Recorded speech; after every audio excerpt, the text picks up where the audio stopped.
A paz do Senhor, irmãos. Amém?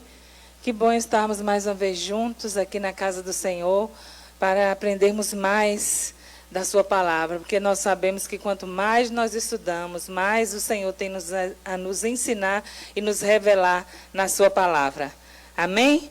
Vamos abrir as nossas Bíblias em 1 Samuel, no capítulo 1, já que o culto é dedicado esta semana, né, a homenagem às mulheres.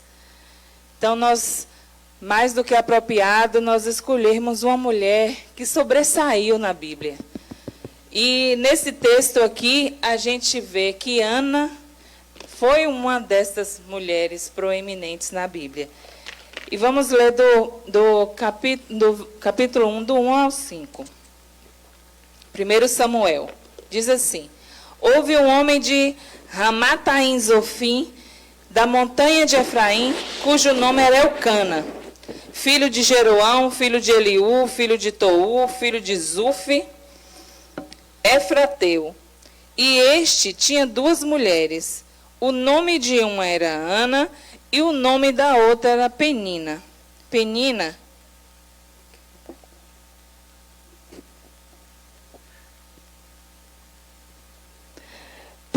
tinha filhos, porém Ana não tinha filhos.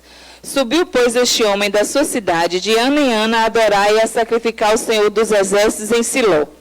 E estava ali os sacerdotes em Siló, e ali os sacerdotes do Senhor, Ofni e Finéias, os dois filhos de Eli. Sucedeu que, nos dias em que Elcana sacrificava, dava a ele porções do sacrifício a Penina, sua mulher, e a todos os seus filhos e as suas filhas.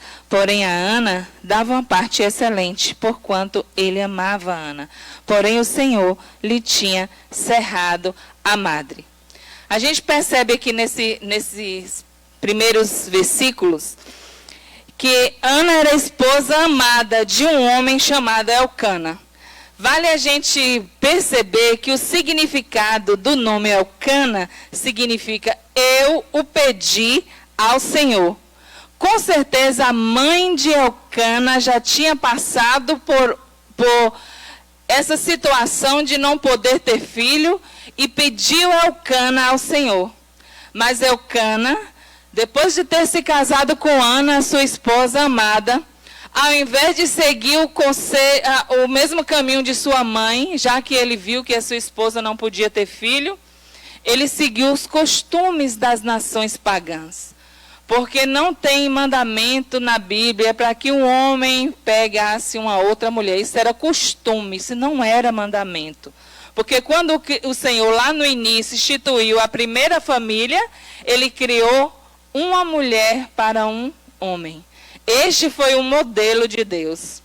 Mas, naquela época, a cultura permitia que se um homem de posse, se ele pudesse sustentar, se casasse, se a sua esposa, depois de 5 anos, não lhe desse filhos, aí ele teria a oportunidade de poder se casar novamente, para que a sua herança tivesse para quem ser passada.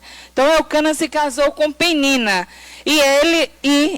esta lhe deu 10 filhos. Aí você me pergunta, não está escrito no texto que Penina tinha 10 filhos?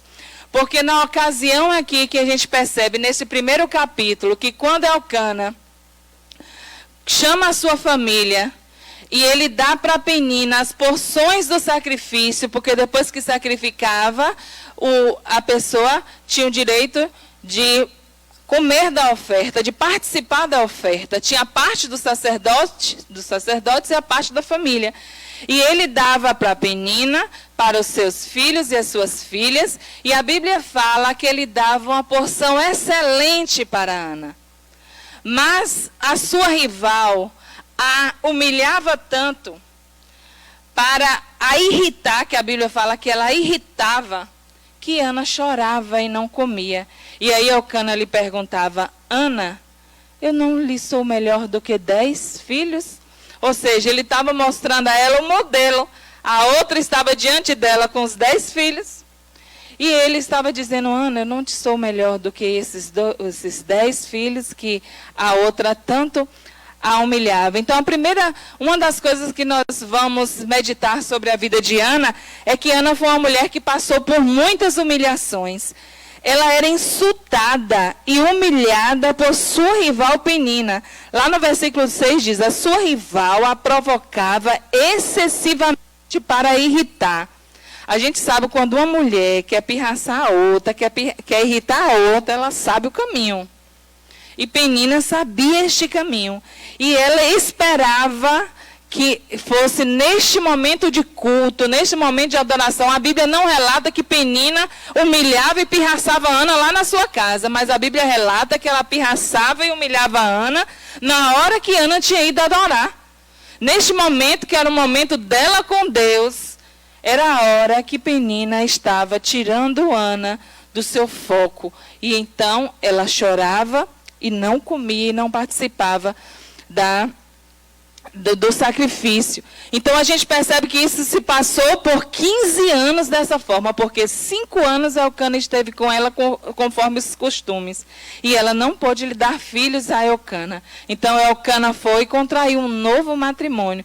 Então se a gente for perceber aí, pelo menos, se Penina já começou a ter filho logo no primeiro ano, se passaram nesse processo de cada ano que Ana ia, que subia a Siló para adorar. Vale também de abrir um parênteses aqui, que Siló foi um local escolhido por Josué, depois da conquista da terra prometida, um local central para que todas as tribos tivessem a mesma equidistância para ir àquele lugar, para subir à casa de Deus para adorar, porque lá estava a tenda da congregação e lá estava a arca da aliança. Então, todas as tribos, pelo menos uma vez no ano, ou durante as principais festas, elas teriam que subir até Siló. Porque a Bíblia fala subir? Porque estava numa altitude maior, ali, aquela região. Então, Ana, ela não podia ter filho, porquanto o Senhor lhe havia cerrado a madre. Ela era humilhada, mas nem ela mesma, nem seu marido, e nem Penina sabia que Deus lhe tinha cerrado a madre. Então, a gente pode imaginar o seguinte, Deus tinha um propósito na vida daquela mulher. Deus tinha um propósito com Ana. Porque nas regiões espirituais algo estava acontecendo que não estava agradando a Deus. E a gente vai ver mais adiante aqui o porquê que Deus tinha cerrado a madre daquela mulher, tinha permitido que ela passasse por tantas humilhações para que o propósito dele se cumprisse. E aí a gente percebe aqui no caminhar do texto que ano a ano Elcana fazia dessa forma, de dar sempre o sacrifício e as ofertas, a maior porção para Ana. E Ana não comia, não adorava, chorava, e a outra vinha e a irritava mais ainda. Então, ano a ano, ela sofreu isso. Só que, quando Elcana fala para Ana que ela era melhor do que 10 filhos, apesar dela saber que a necessidade dela era em outra esfera de amor, não era no amor do seu marido, ela estava com necessidade do amor maternal. Ela queria passar por esse processo da maternidade, porque naquela época, por que isso era tão importante? Vale lembrar que lá em Israel, na cultura lá daquela época, uma mulher que não tivesse filho, ela era tida como amaldiçoada, ela era tida como uma pessoa que tinha cometido algo muito sério diante de Deus, e Deus não lhe tinha concedido essa bênção de ser mãe. Ela não tinha valor nenhum na sociedade, ela poderia até mesmo ser repudiada pelo marido, quando ele contraísse um novo matrimônio. Mas como Elcana amava muito a Ana, ele o manteve e o manteve em honra, porque a gente percebe que só no distribuir da oferta, como ele preferia, tinha essa preferência por Ana. Então, quando ela ouviu Elcana dizer isso a levou Ana a ter uma ponderação e ela olhar o problema sobre um outro ângulo. E ela viu saída deste dilema em Deus. E aí o versículo fala que aqui no versículo 9, no versículo 9 do capítulo 1, Ana se levantou. Esse se levantou também significa uma mudança de atitude, uma mudança de mente. Ela procurou o altar do Senhor e se derramou. Mais uma vez, essa palavra derramou lá em Israel significa desvaziar.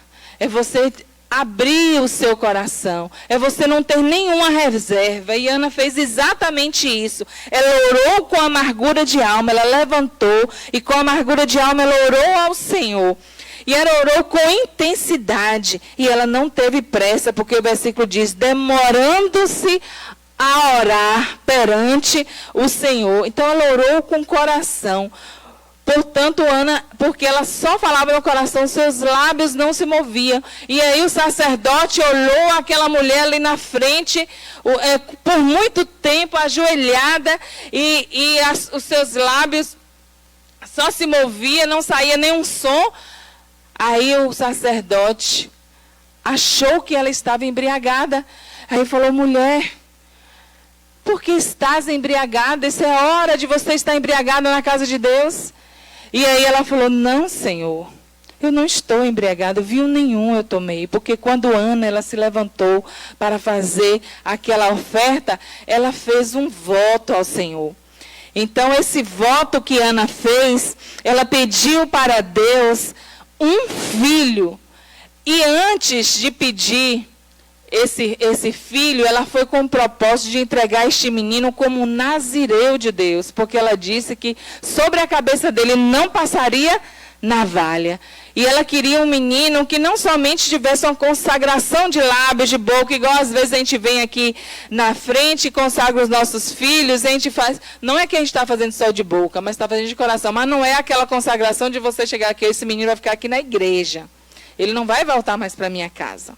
Não, a gente sabe que a gente está consagrando a vida dos nossos filhos ao Senhor. Mas Ana fez uma consagração diferente.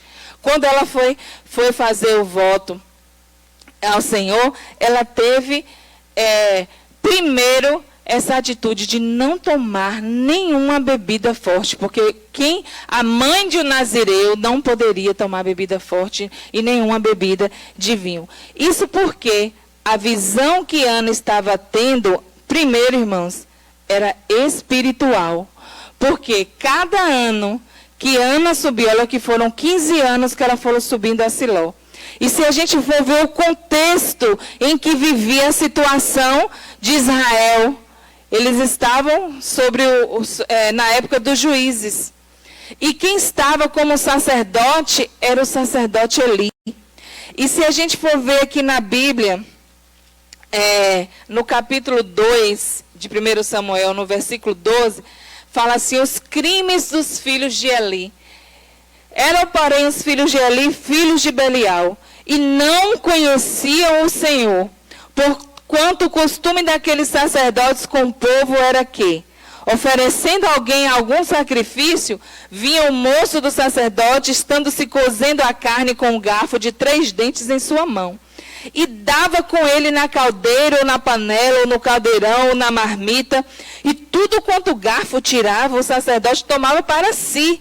Assim faziam a todo Israel que ia a Siló.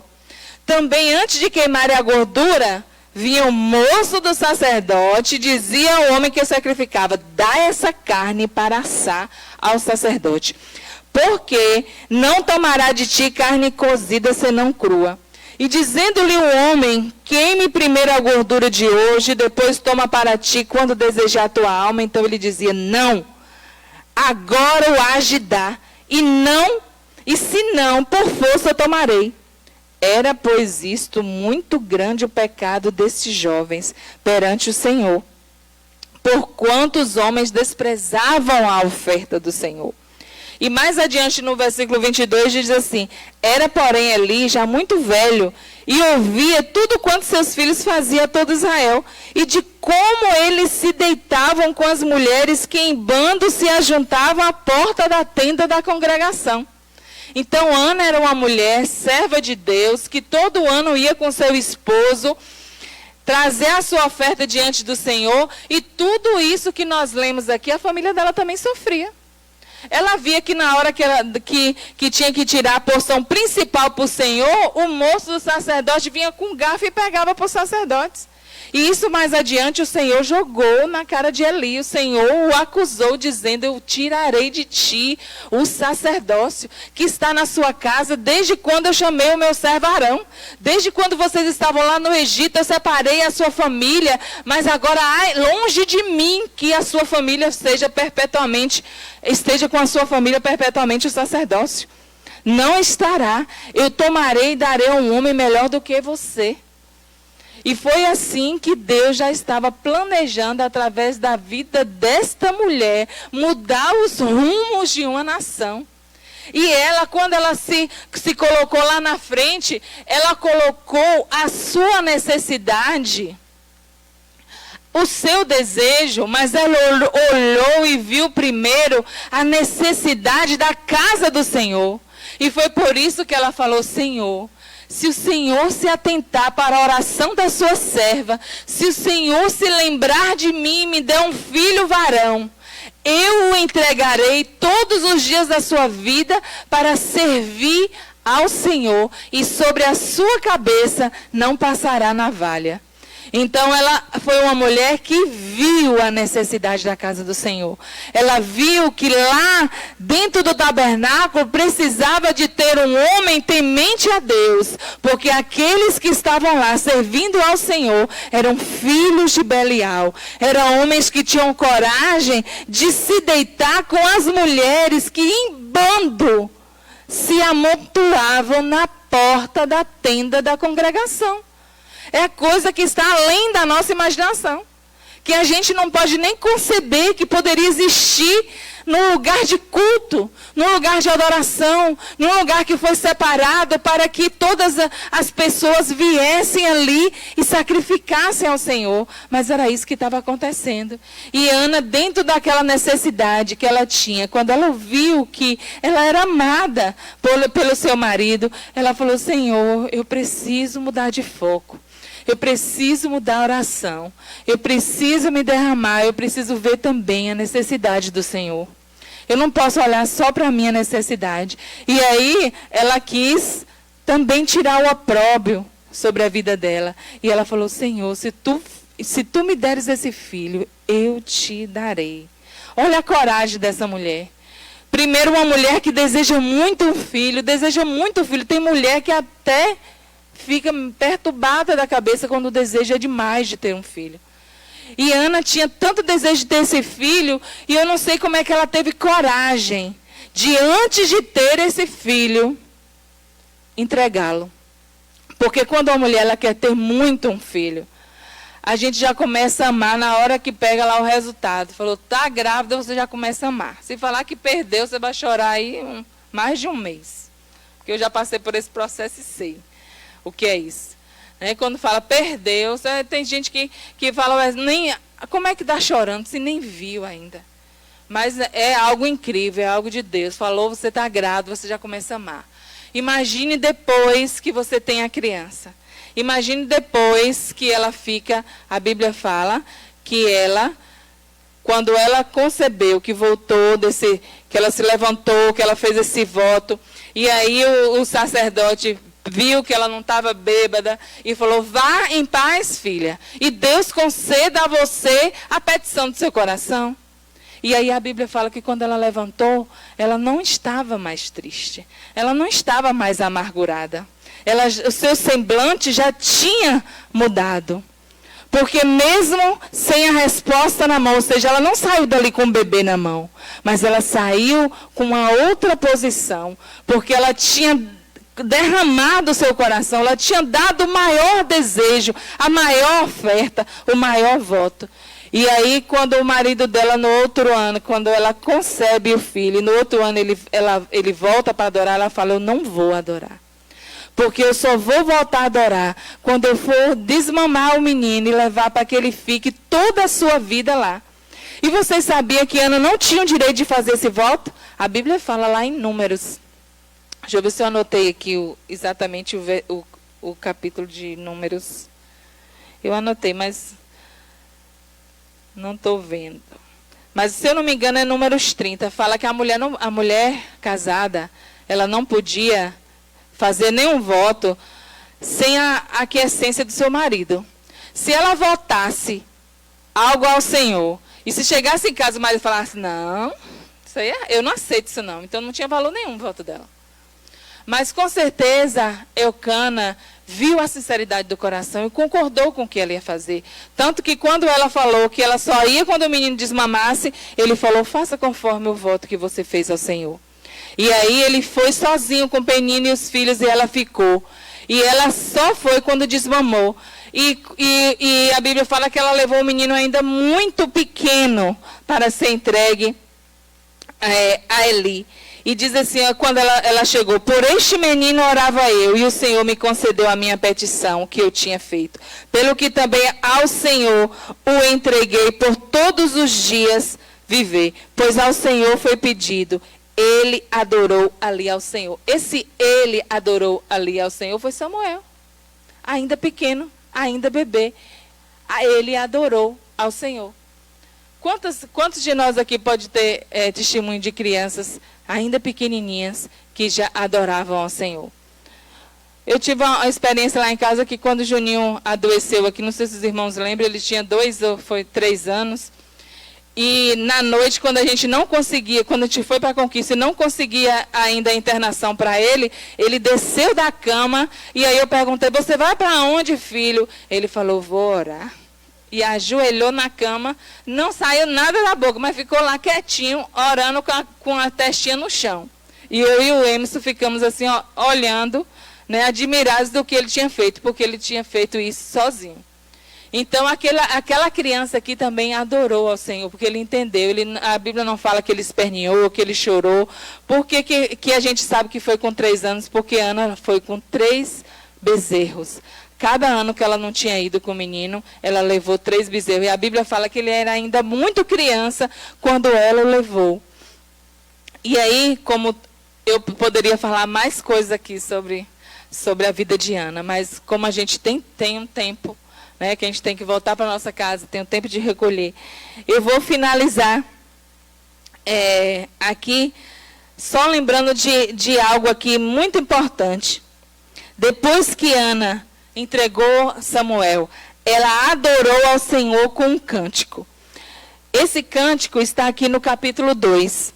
E este cântico ficou tão conhecido em Israel depois disso, que centenas de anos depois, Maria, a mãe de Jesus, ao expressar o seu canto de alegria por ter sido escolhida para ser mãe do Senhor, ela o fez nos moldes do cântico de Ana. Você pode olhar lá em Mateus, onde tem o cântico de Maria, e você vai ver no rodapé da Bíblia aqui, ó, você vai ver a referência a 1 Samuel, capítulo 2, aqui, a referência ao canto de Ana. Então, ela parafraseou, mas fez nos mesmos moldes do cântico de Ana, que se sentia bem-aventurada por Deus ter feito, através da vida dela, o que o Senhor fez na vida de Samuel e na vida de Israel, através daquela atitude que aquela mulher teve, de entregar o seu filho tão amado, porque Samuel foi um homem que a Bíblia fala que foi íntegro todos os dias da sua vida. Quando ele fez um relatório final, ele falou para Israel, eu estou entregando o meu ministério, e vocês sabem que eu nunca defraudei vocês em nada. E eles foram testemunhas disso. Ele foi um homem que foi fiel. Através dele, ele foi ungido, o primeiro rei de Israel, Samuel. Através dele, Davi foi ungido. Então, a gente percebe que Samuel mudou os rumos daquela nação. E a gente percebe que a gente não sabe o nome de nenhum dos filhos de Penina. Ana, depois o Senhor concedeu que ela tivesse mais filhos. Ela teve mais 5 filhos. A gente também não vê falar dos outros filhos de Ana. Mas deste que ela dedicou e entregou ao Senhor, deste nós falamos até hoje. Porque o seu nome significa do Senhor o pedi. Todas as vezes que alguém falava Samuel, porque El significa o nome de Deus em hebraico. Quando todo nome que tem essa terminação, é porque o nome de Deus está incluído no significado daqueles nomes. Então, que nesta noite, irmãos, nós venhamos a aprender com Ana, a nos derramar na presença do Senhor, a colocar tudo diante do Senhor que está nos afligindo. E saber entregar de tal maneira que quando nós fizermos isso, nosso semblante é outro. A nossa atitude é outra. As nossas ações serão outras. Porque nós realmente iremos aprender a nos derramar diante do Senhor. Com o exemplo desta grande mulher que está aqui em 1 Samuel. E que ficou conhecida, depois disso, por todas as nações em todos os tempos. Amém? Que Deus aplique essa palavra, irmãos, em nossos corações. Aleluias.